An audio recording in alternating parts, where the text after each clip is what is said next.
Bonjour à toutes et à tous, je suis ravie de vous retrouver pour ce premier numéro de Canary Play 2018. L'occasion pour toute l'équipe de France 3 Pays de la Loire et moi-même de vous souhaiter une très belle année, évidemment.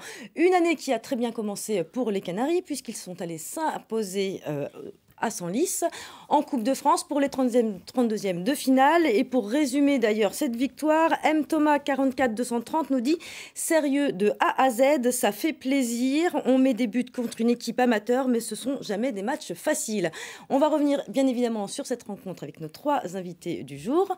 Pierre-Arnaud Barre de Presse Océan, bonjour. Bonjour Marion, bonjour à tous. Bonjour. Charles Guyard de Radio France, bonjour. Bonjour Marion et bonne année. Merci. Bonjour Julien Soyer de Ouest France. Bonjour à tous, bonne année. Les trois, on peut le dire, c'est le trio gagnant qui a eu la chance de faire le déplacement à Beauvais au stade Pierre-Brisson. Je souligne aussi qu'ils étaient accompagnés de 320 supporters nantais. Tout de même, quand même, il faut faire le voyage jusqu'à Beauvais, c'est pas évident. Je confirme.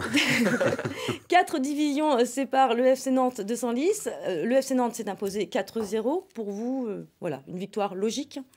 Ah oui, la logique clairement l'a emporté. C'est une équipe de Senlis qui a vraiment très mal débuté la rencontre, qui a même fait une première période presque fantomatique. Mieux en seconde période, mais Nantes, comme le disait l'internaute, a su gérer, a fait le métier. Voilà. Alors 4 buts, 4 divisions, on a souvent tendance à dire un but par division. Effectivement, l'arithmétique est respectée ce dimanche. C'était plutôt bien. Alors, Gadu 44 850 disait 4-0, voilà ce que j'appelle respecter un adversaire hiérarchiquement inférieur en Coupe de France, donc ça le confirme. Ou F8 Pierrot nous dit bravo le FC Nantes, sérieux et efficace, bravo aux supporters toujours présents. On parle de respect, Julien, aussi de respect d'un adversaire, du petit poussé. C'est ce que tu as ressenti toi aussi à Beauvais ? Oui, parce qu'en plus, le FC Nantes à 2-0 à la mi-temps aurait pu choisir de calculer un peu. Et finalement, il y a quand même 3 énormes occasions aussi pour Kasaniklic. Donc le score aurait vraiment pu être plus sévère et l'écart aurait pu être vraiment encore plus, aurait pu refléter encore plus la physionomie de la partie. Parce que, comme l'a dit Charles, il y a eu une première mi-temps inexistante de la part de Senlis. Et après, même techniquement, c'était une équipe qui était quand même très largement inférieure à celle du FC Nantes. Alors, on l'a dit, Pierre-Arnaud, 4 buts. C'est la première fois de la saison que le FC Nantes s'impose avec plus d'un but d'écart. Ça fait plaisir. C'est ce qu'on retient aussi de cette rencontre ?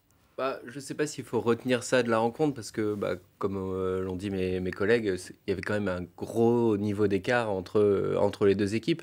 Après, voilà, marquer, être sérieux, appliquer tout au long du match, marquer, oui, c'est bien. Mais c'est pas de la Ligue 1 non plus, donc il faut attendre de voir ça en championnat. Bon, il y a quand même eu donc 4 buts. On va les revoir. On va commencer par les 2 premiers buts, parce que quand même 4 buts de Nantes, ça nous fait plaisir. Le premier, c'est le but de Bamou à la 29e minute. Corner de Lima. Bamou à la retombée. Son tir est dévié par plusieurs jambes adverses, un peu compliqué, qui trompe le gardien senlisien. Et puis le deuxième but de Valentin Rongier, quelques minutes plus tard, sur un coup franc à la 36e minute. Valentin Rongier, d'ailleurs capitaine en l'absence de Léo Dubois suspendu.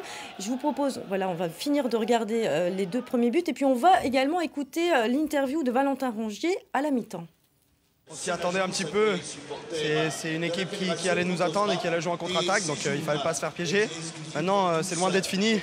Ils ont des joueurs de qualité et même si on gagne 2-0, il faut qu'on enfonce le clou parce que c'est en gagnant 4-5-0 qu'on va les respecter et qu'on passera le tour prochain. Donc Valentin Rongier très, très concentré à la mi-temps. Valentin Rongier, capitaine, c'était logique pour... c'est la hiérarchie. Oui, puis quand il est sorti, Kofi Gigi a récupéré le brassard, il n'y a pas de... Non, c'est comme ça depuis le début de la saison. Mais alors 120D Baumal nous dit le maître coup franc, mais il nous avait caché ça. Est-ce que ça veut dire que Valentin Rongier a des secrets, voilà, qui nous cachent des... Ce qu'il disait, on l'a interrogé là-dessus à la fin du match, il disait qu'il s'entraînait beaucoup à l'entraînement dans cet exercice. Après, depuis le début de la saison, c'est plutôt Diego Carlos qui tirait les coups francs. Il en a mis un d'ailleurs à Montpellier. Bon là, le gardien l'a un tout petit peu aidé parce qu'il n'est pas exempt de tout reproche sur ce but-là. Lui disait que s'il a l'occasion d'en tirer plus, pourquoi pas. Après, il disait aussi que Nantes, en championnat, n'obtient pas non plus énormément de coups francs. Mais c'est peut-être un petit regret, ça, qu'on peut avoir, de ne pas voir plus souvent Valentin Rongier prendre les coups francs, C'est un joueur qui a du pied, donc après, qui a une vraie qualité de pied. Donc souvent, ça veut dire qu'ils sont pas maladroits aussi quand ils ont la force de frappe. C'est son cas, hein. Il a mis des buts de loin aussi en championnat. Et en Coupe de France contre Je vais faire une bêtise, je crois, mais quand ils ont joué contre une équipe des Dom-Tom il y a quelques années, quand ils gagnent 4-0 à la Beaujoire, il avait décoché une super frappe de loin.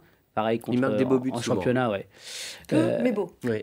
En championnat contre 3 également, ou Evian, je me souviens plus, mais Il marque à Lyon l'année dernière voilà, aussi. c'est quelqu'un qui a une bonne frappe, qui a une bonne qualité de pied, donc oui, ça fait partie des qualités indispensables pour être un frappeur de coup franc. Alors Pierre Arnaud, tu l'as évoqué, on a parlé du gardien adverse. Est-ce qu'il est, entre guillemets, un peu coupable sur ces 2 premiers buts? Bah, Est-ce qu'il a- Oui, parce que sur le premier, le ballon est légèrement dévié par un de ses coéquipiers, donc c'est pas forcément facile à gérer, mais ensuite il arrive pas très vite. Il plonge du bon côté, mais un peu tardivement, voilà, ce qui fait que c'est le geste de la dernière chance, et la dernière chance, eh bien, ça lui a filé entre les doigts. Et sur le coup franc, le ballon est bien travaillé, ça vient mourir au pied de son poteau. Pour un gardien, c'est jamais évident parce qu'il y a le mur qui fait un peu obstacle. Ouais, il est fautif, mais après, ça va vite aussi, hein. Nous, on le voit là. Puis il y a cette histoire Puis- devant, pardon. Oui, Il y a c'est cette ça. histoire Ouais. devant. Alors voilà, ce sont les joueurs de Senlis qui ont choisi de. Après- Non, a priori, ça a été le- bah, C'est alors- Valentin qui a gagné le toss, en fait. alors ça, D'accord. il y a un débat Bah oui, là-dessus. c'est parce là, que c'est pas très clair. Ouais, j'ai un confrère Oui. du Courrier Picard le soir même. En fait, le gardien de Senlis, lui a dit qu'ils avaient gagné le toss et qu'en fait, ils avaient décidé de jouer Moi, j'ai lu ça contre le également, vent. que c'est Senlis Parce qui avait que, choisi comme de ne Kofi pas a jouer. dit, je crois que c'est Que Kofi. Valentin ait bien choisi. Valentin Mais en a bien fait, choisi, ouais. je pense que du coup, Senlis a dû gagner le toss. Enfin, ouais, non. Ouais, Donc, en c'est fait, au c'est vrai que final, c'est on ne sait bizarre, pas. on Ouais. ne sait pas trop, mais le coach, lui, voulait jouer, je pense, avec le vent, mais les joueurs. Parce qu'il l'a précisé, hein, le Ouais. coach de Senlis, s'ils avaient joué cette première, si les 2 équipes on avait inversé les terrains, peut-être que ça n'aurait pas été. En tout cas, si c'est vraiment le gardien qui a choisi, sa plus grosse C'est une erreur, grosse elle est là, erreur. alors. Ça fait beaucoup d'erreurs pour Bah, un c'est- seul et même. C'est vrai que le homme. problème en Coupe de France, c'est que quand il y a une équipe hiérarchiquement inférieure, il faut que le gardien forcément sorte un gros match, sorte des arrêts. Et là, sur les premières interventions qu'il a eu à faire, il prend finalement un but sur sa première intervention. Il n'a pas sauvé son équipe avant et c'est difficile, quoi. De première occasion, il prend 2 buts, il est pas décisif, derrière le match est plié. On va, alors le match, il était plié à la mi-temps, mais on va quand même regarder les 2 autres buts, parce que les 2 autres buts, ils sont signés par le même joueur, par un doublé de Salah, lancé par Ngom, qui dribble le gardien avant de marquer dans le but vide. Et puis ensuite, à la réception de Giroto, Emiliano Sala est toujours là. C'est son premier doublé de la saison. Ce sont aussi ses 8e et 9e buts, toutes compétitions confondues. Est-ce qu'on a l'impression que plus ça va, plus Emiliano Sala se sent bien et à l'aise? Salah finit l'année comme il avait commence l'année comme il avait terminé la précédente, en marquant en Picardie, c'est bien, ça fait plaisir. Et effectivement, là il est en pleine confiance avec cette réussite. Alors, toute proportion gardée, encore une fois, c'était contre Senlis, mais n'empêche que c'est typiquement le match piège, il faut y aller. Il y a le match du PSG en plus qui arrive dans quelques jours, donc Claudio Ranieri va bien mis en garde les joueurs, dans le sens où là vous plantez pas ici parce que la sanction, vous risquez de voir le match contre Paris sur le banc ou des tribunes. Il y avait cette petite pression-là, match de reprise aussi. Non, pour moi, c'est un bon Salah, c'est bien. Il revient, il vient bien, il continue, il est sur la même dynamique, donc c'est satisfaisant. Peut-être aussi le fait que le nom de Lucas Moura, voilà, on ait parlé de ça aussi ces derniers jours, ça peut aussi titiller un peu son ego et montrer que il n'a pas besoin d'un renfort aussi étincelant pour marquer des buts. Voilà. Il te séduit de plus en plus, toi aussi, Emiliano Sala, Ouais. Julien? Pas de plus en plus, en fait. Je pense que. T'as toujours séduit, peut-être? Non, c'est-à-dire qu'on a toujours eu des doutes quant à sa qualité de finisseur. Mais il est, voilà, il est extrêmement généreux. Il n'arrête pas de faire des efforts. Il presse tout le temps. C'est un poison permanent pour les défenseurs adverses. Peu importe le niveau, il l'a démontré dimanche contre Senlis. Il a rien calculé. Il était au taquet tout le temps. Et là, c'est vrai que il l'avait dit lui-même, en fait, plus il se dépense, plus il se sent prêt à marquer, en fait. Et il y a eu un match, je crois que c'est contre Angers, en première période, il est associé à Ngom, et c'est plutôt, il semble que c'est plutôt à Ngom qu'il a été demandé de faire beaucoup de travail de harcèlement, de pression. Et en fait, on l'a moins vu, Emiliano Sala, on l'a finalement vu quand Nantes a fini à 10 contre 11 ce match, et qu'il a dû retrouver ses courses, ses inlassables mouvements de pression pour empêcher la première relance adverse, parce qu'il était tout seul sur le front de l'attaque. Ok. Est-ce que la surprise aussi, Pierre Arnaud, dans cette rencontre, c'est la sortie d'Iloki et évidemment le grand retour de Kasaniklic? Est-ce que la surprise, c'est la sortie d'Iloki ou la rentrée de Kecaniçlić? Iloki, sur la première mi-temps qu'il fait, c'est pas illogique qu'il sorte parce qu'il n'a pas été très très bon. Après, Ranieri aime bien aussi faire des changements à la mi-temps. Et puis, Kecaniçlić, c'était la première fois depuis 2 mois et demi qu'il retrouvait les terrains. Il avait joué 1 heure en Coupe de Ligue. On l'avait pas vu depuis le 25 octobre. Ouais, il avait joué. En fait, il a joué les 2 premiers matchs de championnat titulaire et 90 minutes. Après, il s'est blessé. Il s'est blessé contre l'OM. Il s'est blessé. Il fait partie des 3 joueurs qui se blessent contre l'OM. C'est ça. En fait, il participe aux 2 premiers matchs. Il se blesse à la cuisse et après, il a eu un problème de lumbago, problème de dos. Puis il est sorti de l'équipe. Il rejoue en Coupe de Ligue contre Tours, ça se passe très mal. C'est sa première victoire. C'est pas le seul. Voilà. C'est ça exactement, c'est vrai. Ce qui est surprenant, c'est qu'il avait fait une très bonne préparation. Enfin, en tout cas, 2 très bons matchs de préparation et plutôt une bonne préparation. Et c'était vraiment le joueur qu'on pouvait attendre comme la nouvelle surprise du FC Nantes. Comment on peut l'expliquer justement son retour là sur ce match? Pourquoi maintenant? Parce qu'Iloki n'a pas été forcément très bon, parce que Nantes menait déjà 2-0 et je pense que c'est pas illogique dans ce contexte-là de la part de Claudio Ranieri bien de relancer Kecaniçlić. Ça peut servir pour la suite de toute façon. Il risquait pas grand-chose à le faire finalement. En tout cas, on peut confirmer ce que nous dit 44 FSR. Bonne entrée de Kecaniçlić. C'est une bonne entrée. Oui, s'il n'a pas été. Il a été percutant, comme disait Julien tout à l'heure. Il se crée 3 occasions très franches. Alors après, on peut regretter qu'il ne les mette pas au fond, mais bon, il a eu de l'activité. On voit, je pense que c'est un joueur aussi qui manque un peu de confiance et de rythme parce que ça fait du coup 2 mois et demi qu'il n'a pas joué. C'était une bonne entrée en matière, oui. Comment on peut l'expliquer cette victoire? Comme disait Claudio Ranieri, parce qu'il a gardé ses titulaires, ou alors parce qu'ils ont tiré une leçon aussi effectivement de cette déroute contre Tours, cette élimination prématurée, on peut dire, en Coupe de la Ligue? Il y avait la double pression, il y avait effectivement le souvenir douloureux de l'élimination à Tours, dernier de la Ligue 2 à cette époque-là, je crois que c'est toujours le cas d'ailleurs, et ça avait été quand même une sacrée humiliation. Mais ce qui était bien, c'est que ça n'avait pas brisé la dynamique du FC Nantes en championnat, donc ça c'était pour le côté, on va dire, positif de la chose. Et puis l'autre pression, c'est ce que j'ai dit tout à l'heure, Claudio Ranieri les a bien mis sous condition, les gars, vous ratez pas, parce qu'il y a le PSG dans une semaine. Le PSG, on sait tous plus ou moins que c'est le match de gala, on n'y va pas forcément pour gagner, mais en tout cas pour briller. Si on peut y aller pour gagner, c'est encore mieux évidemment, mais tout le monde veut la jouer, cette rencontre-là, c'est légitime. Donc il y avait cette double condition, essuyer l'affront tourangeau et puis préparer au mieux le match du PSG. Et on a vu Claudio Ranieri à la fin du match, à son sens, tous les joueurs qu'il a vus à Beauvais dimanche, tous ceux-là sont susceptibles de pouvoir jouer contre le PSG. Donc, il l'a dit, Claudio Ranieri, je cite, « Mon groupe a été sérieux et concentré, on a respecté une fois de plus l'adversaire ». Ça, c'est signé Claudio Ranieri. Moi, il y a une approche un peu différente, si vous me permettez, c'est qu'à Tours, il y a quand même un paquet de titulaires qui n'ont même pas fait le déplacement. Il n'avait pas emmené Tatarusanu, il n'avait pas emmené Diego Carlos, il n'avait pas emmené des joueurs, alors qu'en plus c'était la première fois seulement de la saison que le FC Nantes allait jouer 3 fois dans la semaine. Donc il n'y avait pas réellement de raison de faire souffler tout ce beau monde. Et puis quand on est pro, je pense qu'on a le droit de se dire qu'on va jouer 3 fois dans la semaine, c'est plutôt ce qui doit attirer les joueurs. Non, je pense que oui, il y a eu une vraie aussi remise en question de l'approche du match, qu'elle soit du staff comme des joueurs. Il avait reconnu d'ailleurs son erreur après le match de Senlis dimanche. Claudio Ranieri a reconnu qu'il avait fait une erreur justement en mettant une équipe B à Tours. Qui a fini à 9, à 10 ou à 9, à 10. Oui, il y a une autre phrase d'un autre joueur qui m'a un petit peu interpellée, c'est Kofi Djidji qui donc vous a dit, puisque vous étiez sur place, c'est un match plus difficile que contre Paris, car inconsciemment, ce n'est pas la même motivation. Quand on voit Rennes qui vient de prendre quand même un 6-1 face au PSG, on se dit plus compliqué de jouer sans Lys que le PSG. C'est de la préparation dont il parlait. D'accord. C'est un match plus difficile à préparer parce qu'inconsciemment, la motivation, la question, elle portait sur la préparation. D'accord, parce que de ce qu'on a pu lire, c'est en gros... Donc quand on a son retour, c'est un peu surprenant, mais il précisait bien que pour préparer Paris, effectivement, il n'y a aucun besoin de motivation pour particulier. Préparer, d'accord, je préfère, parce qu'effectivement... Ça semblait un peu curieux de se dire c'est plus compliqué Senlis que le PSG. On va toujours rester sur cette rencontre avec là on va sortir un petit peu de l'aspect sportif sur un débat financier souligné par l'équipe qui dit le FC Nantes n'a pas laissé sa part de recettes à Senlis à l'issue du 32e de finale de la Coupe de France. Alors habituellement les gros clubs laissent leurs recettes aux petits clubs. Visiblement Nantes ne l'a pas fait.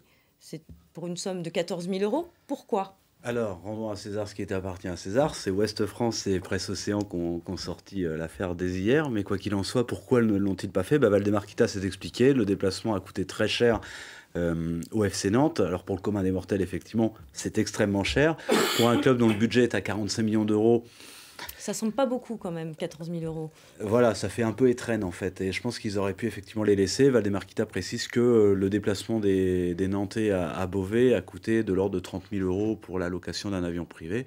Voilà. Il ne rentrait pas dans ses frais, donc il a décidé de conserver cette somme. Et 30 000 €, c'est pas un chiffre qui vous... Enfin, voilà, pour n'importe qui, 30 000 €, ne serait-ce que pour prendre l'avion pour une équipe de foot, ça peut quand même sembler une somme énorme.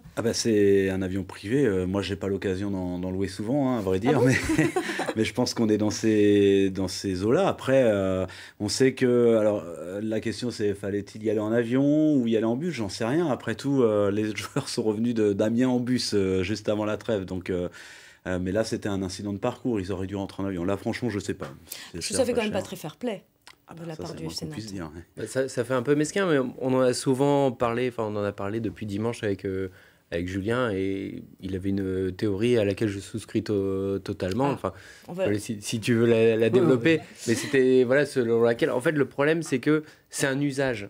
Et en fait, il n'y a rien d'écrit. Voilà, il n'y a rien d'écrit. Donc, il y a la règle, et puis voilà, c'est une tradition, mais cette prime-là, elle est au FC Nantes. Donc, tant que, c'est ce que disait Julien, et je suis tout à fait d'accord, tant que la Fédé, elle, ne dit pas directement dans les textes, quand un club de Ligue 1 affronte un club amateur, on peut définir le nombre de divisions d'écart. Mais voilà, quand une Ligue 1 affronte un club amateur, de facto, elle donne la prime de match, et voilà, il n'y aurait pas de souci. La recette va au club amateur, par exemple. Un club pro qui reçoit, qui affronte un club amateur et on dit plus de 2 divisions d'écart ou plus, la recette va entièrement au club amateur, et comme ça, il n'y aurait pas de polémique, ça serait clair. Les clubs, à la limite, sachant ça, les clubs pro pourraient décider peut-être de faire un déplacement un peu différent parce qu'ils savent qu'ils n'auront aucune retombée financière sur ce match. Là, ils pouvaient s'en douter, le FC Nantes, ils auraient pu d'eux-mêmes à l'avance se dire... voilà. Après, sur la question du déplacement, c'est une équipe de Ligue 1. Enfin, on peut regretter les frais... Enfin, l'argent dans le football, c'est un débat éternel. Mais voilà, les frais de déplacement d'une équipe de Ligue 1, ils sont comme ça. Il y a l'hôtel, c'est aussi ça. Voilà. Se mettre dans les meilleures conditions d'avant-match pour faire le meilleur match possible, surtout quand en plus on sait que derrière il y a PSG, mais respecter l'adversaire, c'est-à-dire prendre le match comme un match de Ligue 1. Et c'est une équipe de Ligue 1 pour le FC Nantes, il faut bien être clair aussi. Je n'ai pas d'avis réellement tranché sur est-ce que c'est bien, pas bien ce qu'a fait le FC Nantes. C'est dommage qu'il y ait une polémique qui est inadmissible et qui est évitable. Ça, c'est voilà.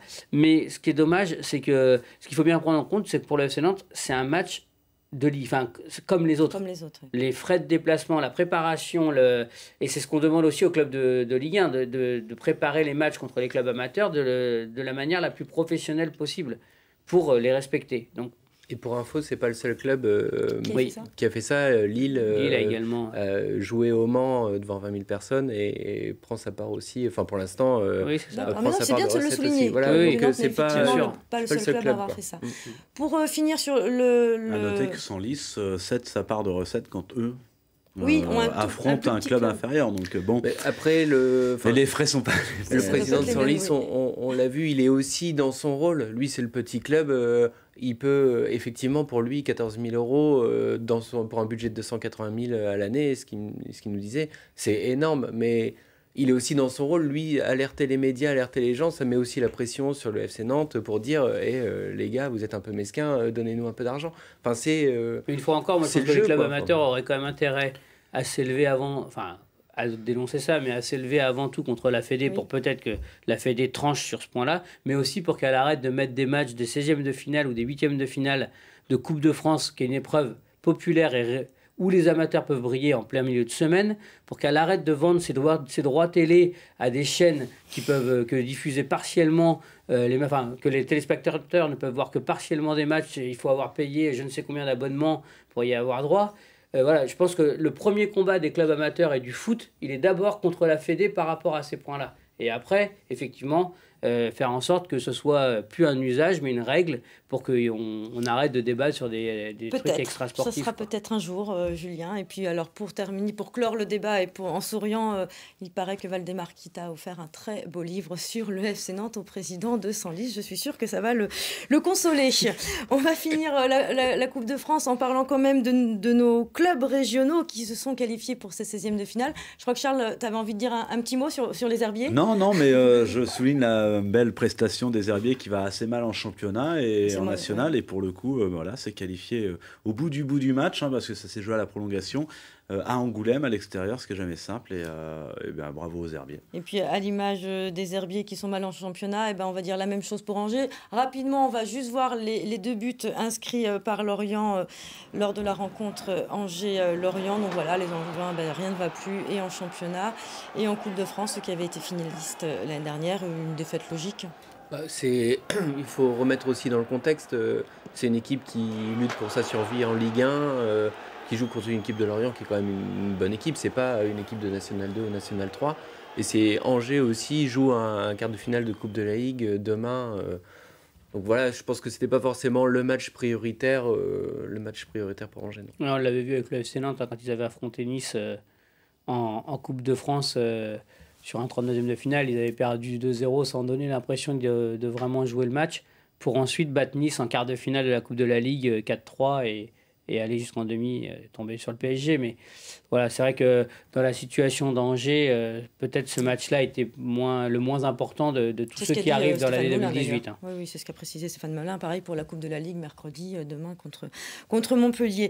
Le prochain adversaire, le tirage au sort a eu lieu hier. Le prochain adversaire du FC Nantes, c'est donc Auxerre, un grand classique, entre guillemets. À la maison, c'est plutôt un tirage favorable. Oui, on espère que Valdemar Kita va partager la recette. Julien, c'est bien. C'est bien. Et puis, Auxerre à la maison. C'est bien Auxerre à la maison parce que c'est toujours bien de recevoir. Et puis en plus, c'est un match qui est sympa. C'est une affiche, même si c'est une affiche historique, même si Auxerre aujourd'hui n'a plus le rayonnement qu'il avait il y a encore de ça 5-6 ans, 7 ans. Mais voilà, c'est une belle affiche de foot. C'est exactement ce que nous dit Loi 44-50, FC Nantes AGA. Ça va être un beau match entre 2 clubs historiques. Non, mais je crois qu'en plus, historiquement, Nantes a jamais perdu en Coupe de France contre Auxerre à domicile. Alors ça, je ne sais pas, mais j'ai quelques chiffres. On va les regarder. D'ailleurs, il y a eu 55 confrontations entre l'AGI Auxerre et le FC Nantes. Et on le voit, 26 victoires pour Nantes, 18 nuls, 11 défaites. Donc normalement, si la règle des chiffres est respectée, on devrait être bien, sauf que le FC Nantes a gagné 3 fois la Coupe de France et la JOCR 4 fois. Donc ils ont un tout petit avantage, on va dire. Ouais, mais Nantes a gagné sa première Coupe de France. Et puis ils sont pas mieux en ce moment en championnat quand même, la JOCR. Enfin, Nantes a gagné 8 titres, Auxerre c'est combien? Enfin, à un moment, oui, c'est si on commence à remonter dans les palmarès. Mais Nantes a gagné sa première Coupe de France contre la JOCR quand même. Oui, voilà, pour la petite histoire aussi, c'est vrai. Et puis de toute façon, la JOCR est en bas de classement en Ligue 2. Nantes sera favori, c'est évident. Largement favori. On va parler un petit peu rapidement mercato, même si c'est pas passé grand chose pendant ces vacances. On espérait peut-être un petit peu plus d'animation. Alors, ce qui revient beaucoup, ça a été pendant les vacances, ces derniers jours, c'était Lucas Moura. Alors, est-ce que le joueur du PSG brésilien va venir à Nantes ? Ça paraît quand même être un dossier compliqué. Valdemar Kita l'a quand même signalé après le match à Beauvais. Il est quand même partagé. Son optimisme est partagé sur ce dossier-là. Après tout, il ne va pas forcément le lâcher, le dossier, surtout Claudio Ranieri. Donc c'est pas fini. Pour toi, c'est pas fini. Ça paraît mal parti, mais après tout, qui ne tente rien n'a rien. Si Lucas Moura n'a rien trouvé à la fin du mois, on sait qu'il lui faut du temps de jeu pour intégrer la sélection en vue du mondial en Russie. Il y a bien un moment où il va falloir qu'il se décide à choisir de finir une saison sur un banc de touche ou sur un terrain, même si c'est dans un club un peu moins étincelant que le PSG. Mais aujourd'hui, je crois dans le Parisien, il y avait un article là-dessus, et il privilégierait une porte vers la Première Ligue. Voilà, c'est ce qui est annoncé et le PSG demanderait 40 millions d'euros. Donc, Alors Nantes, ça le fait peut-être pas forcément rêver, mais le coach c'est quand même Claudio Ranieri, ça peut peut-être jouer ça, non? c'est peut-être ça qui pourrait éventuellement faire pencher la balance. C'est l'aura du coach. De toute façon, depuis que Claudio Ranieri est arrivé à Nantes, je me dis que dans le foot, tout est possible. Parce que cet été, si on avait dit Claudio Ranieri va signer à Nantes, avant qu'il arrive, sur le coup, on était un peu circonspect. Donc, tout est possible. Après, Claudio Ranieri nous disait, après le match à Beauvais, qu'il avait déjà essayé de le faire venir à l'Inter Milan en 2011-2012, qu'il connaissait bien la famille, tout ça, mais que Lucas n'avait pas voulu venir. En substance, n'était jamais venu. N'était jamais venu. En substance, s'il n'est pas venu à l'Inter Milan, Nantes a peu de chance de le faire venir. Mais ça serait quoi l'intérêt d'avoir un Lucas au FC Nantes? C'est un joueur de qualité, individuellement très fort. C'est une individualité au-dessus du lot pour cette équipe de Nantes qui ne démérite pas. Mais voilà, c'est forcément un talent. Ça ne peut qu'apporter. Après, moi j'attends de le voir. Le risque, c'est de faire exploser le vestiaire quand même, d'avoir un joueur de ce calibre-là, parce qu'aujourd'hui tout va bien, c'est plutôt pas trop mal. Et puis on sait qu'à Nantes, quand on a eu des stars avec Williamson, avec Klasnik, ça s'est pas toujours très bien passé justement. Excuse-moi, on met pas Williamson au niveau de... non, mais à chaque fois on a eu un joueur d'un standing un peu plus élevé que le reste du vestiaire, ça a toujours été Sigtorsson qui va revenir. Il va revenir, parce qu'il prétend une place en sélection. Ce sont des époques où il n'y avait pas Claudio Ranieri, où c'est un entraîneur aujourd'hui qui est habitué à gérer des égos, des joueurs de très grande qualité et des vedettes, et au milieu d'un groupe. Donc je pense que... On parle beaucoup de Claudio Ranieri, et justement la question, parce qu'on s'est aussi posé cette question pendant les vacances, est-ce que Claudio Ranieri va rester à Nantes, puisqu'on a entendu des rumeurs, sélectionneur italien. Moi je vais vous citer ce qu'a dit Valdemar Kita à ce propos. J'ai le meilleur entraîneur au monde, aujourd'hui il a 2 ans de contrat, il n'est pas question de le libérer, on va jusqu'au bout de ce contrat et on peut le prolonger, on prolongera s'il le faut. Alors, il a dit ça au mois de mai dernier, non? C'est ce que j'allais dire, on pourrait être rassuré, mais vu l'histoire, vu ce qui s'est passé récemment, alors est-ce que vraiment on peut être confiant que Claudio Ranieri il sera à Nantes jusqu'à la fin de la saison et la saison prochaine, ou est-ce qu'il y a vraiment des raisons de s'inquiéter? Est-ce qu'il pouvait dire autre chose, Valdemar Kita, dimanche? Oui, voilà, il va pas dire... si, justement, il aurait pu dire, vu de ce qui s'est passé...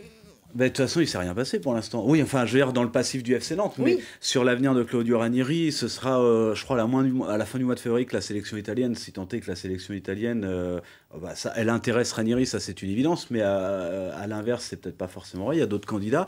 Bon, a priori, il semble dans une shortlist quand même. Elle se décidera à la fin du mois de février, quand un nouveau président de la fédération sera désigné.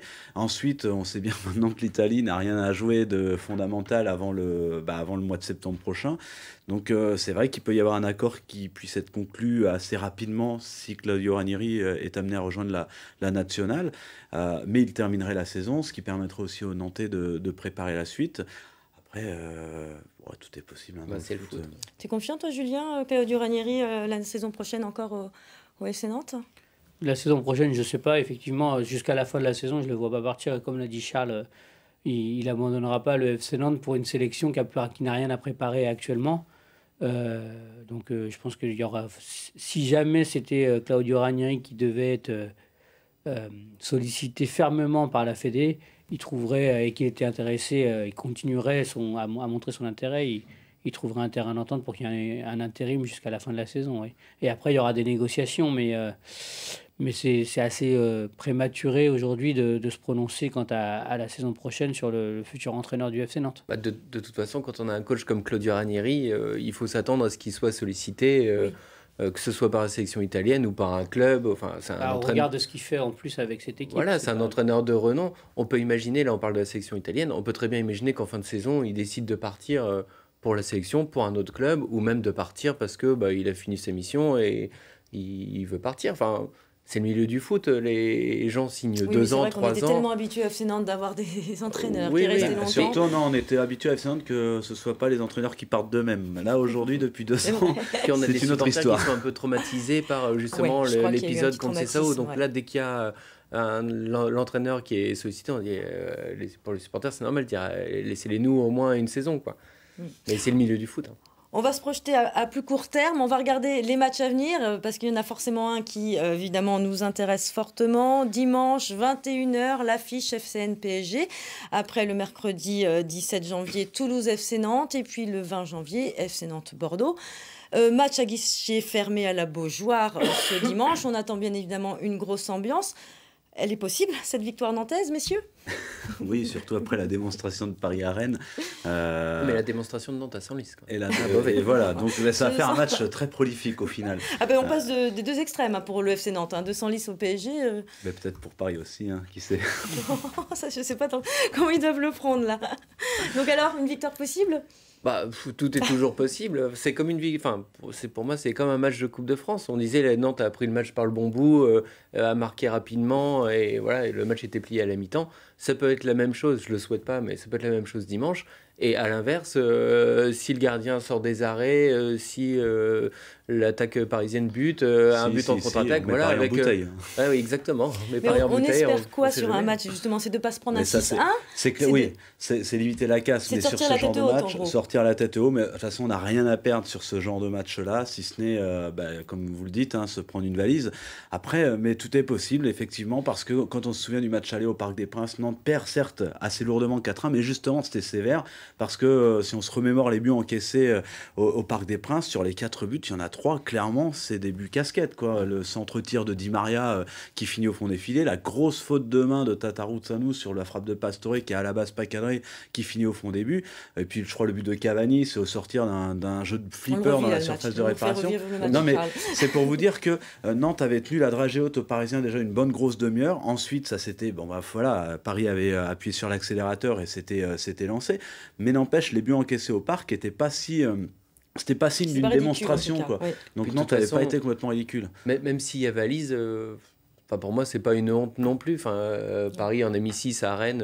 Non, mais après, mentalement, il faut voir comment tout en relève. Ça, valise, Julien, dimanche? Je pense que le gros enjeu de ce match, c'est de répondre au fait que le stade va être plein, guichet fermé. Ça fait un paquet de temps que le FC Nantes n'a pas joué devant un stade de la Beaujoire à guichet fermé. Donc, essayer de ne pas être ridicule et en même temps de donner un peu de frisson à ses spectateurs. Vous y serez, j'imagine? Oui. Il y aura beaucoup de monde, aussi beaucoup de supporters. Merci en tout cas. Justement, mardi prochain, vous aurez le plaisir de retrouver Anthony Brulez qui évoquera bien évidemment cette affiche. Je remercie toute l'équipe technique en régie. Merci à vous trois. Et puis merci à vous, évidemment, de nous avoir suivis. Très bel après-midi à tous.